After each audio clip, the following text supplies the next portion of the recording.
ఇప్పుడు చెప్పబోయే కవిత పేరు పేగుబంధం.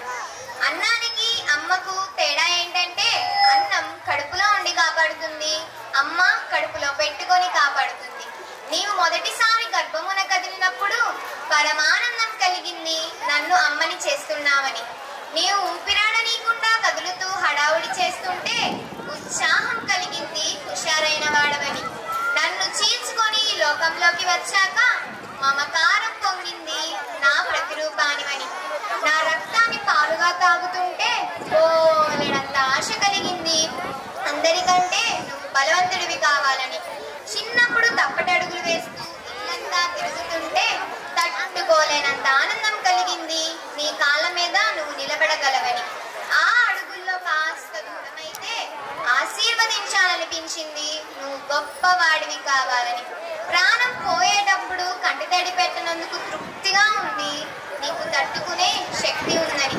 ఇప్పుడే బాధగా ఉంది, ఇప్పుడే బాధగా ఉంది. అందరూ నేను చనిపోయానని ఏడుస్తుంటే నన్ను కాల్చేటప్పుడు నీ చేతులు కాల్తాయేమోనని.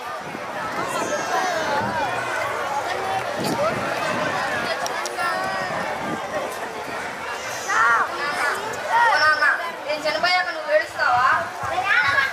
నీకు జన్మనిచ్చానురా, నీకోసం సర్వస్వం అర్పించాను, నీకోసం ఎంతో త్యాగం చేశాను. నువ్వు కసాయివి, నువ్వు మనిషి కాదు, నువ్వు పండరాయివి.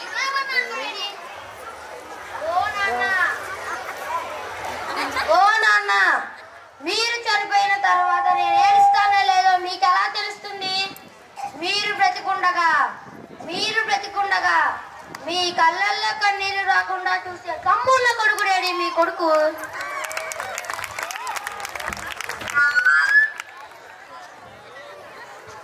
సానియాను తయారు చేయాలన్నా, సోనియాను తయారు చేయాలన్నా, ఒసామాను తయారు చేయాలన్నా, ఒబామాను తయారు చేయాలన్నా, బిల్ కలెక్టర్ను తయారు చేయాలన్నా, బిల్ క్లింటన్ను తయారు చేయాలన్నా, జ్ఞానదాహాన్ని తీర్చే రక్షత మంచినిధి చెరువు లాంటి పూలను గౌరవిస్తే నీ బ్రతుకు బంగారుమయం, బంగారుమయం.